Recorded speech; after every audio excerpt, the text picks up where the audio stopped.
Lesson 1, Introduction. On 9/11, the world of Islam came sharply into focus. Or did it? What do we really know about Islam, its beliefs, its history, its followers? Is Islam compatible with Christianity or bent on its destruction? Most importantly, how should we as Christians respond to the Muslim people we encounter and the Muslim world in general? Those are the questions we will address in this study. Preconceptions.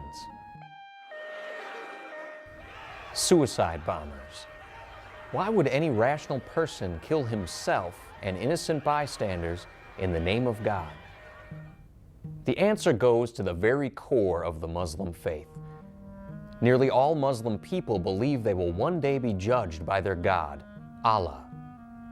And Allah makes no promise of forgiveness, offers no hope for the sinful. Instead, Allah judges people by their deeds, and that worries many Muslims. That brings us to an escape clause of sorts. Their religion teaches that the sure way to heaven is to sacrifice one's life in warfare against infidels, known as jihad. Thus, suicide bombers or the 9/11 hijackers would have believed they were bypassing Allah's judgment and entering heaven the moment they died. Now, your Muslim neighbors are likely just as opposed to suicide bombing as you are. We shouldn't fear Muslims in our midst. Generally, they are productive members of society who want to live in peace. The point here is that all Muslims do have one thing in common. They are unsure of what will happen to them after death. In fact, many are terrified of Judgment Day. They know it is coming. They struggle to escape their God's wrath. Have they been good enough?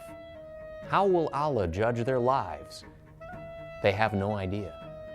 The result is a constant state of unease. Even the founder of Islam, Muhammad, admitted he had no idea what future he faced after death.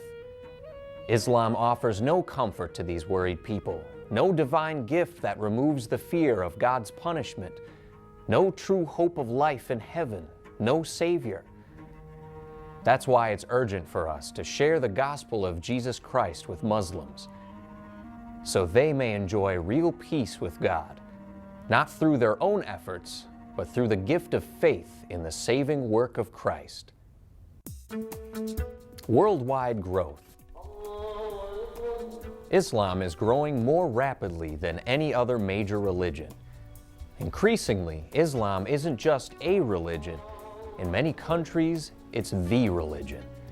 That is, Islam seeks to create nations that are ruled by Islamic law.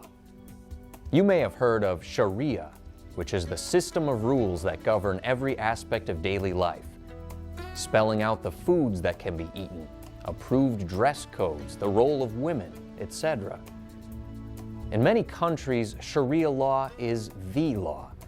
There is no secular government as we know it. Instead, Islam rules, and Muslim leaders are the government. Today, Islamic nations include Indonesia, Iran, Saudi Arabia, and many others in the Middle East and North Africa. And Islam's influence is on the rise. It is the second largest religion in Europe and soon will rank second in North America. That's partly because Muslims tend to have large families. Another factor is oil revenue, which is used to build mosques and provide economic aid to lower-income Muslims. Historical background. Islam dates back to around 600 AD, when a man named Muhammad said he began to receive revelations from the angel Gabriel. The result of these revelations is the Quran, Islam's holy book. But Muslims believe their faith predates Muhammad and actually extends back to a much earlier time. According to the Quran, the religion of Islam goes back to the beginning of the world. While Islam claims to accept the Old Testament, it puts a very different spin on nearly every Bible story.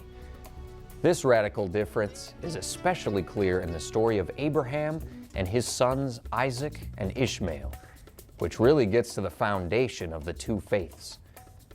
By contrasting what the Bible and the Quran say about these figures, we can begin to understand the roots of the two largest world religions.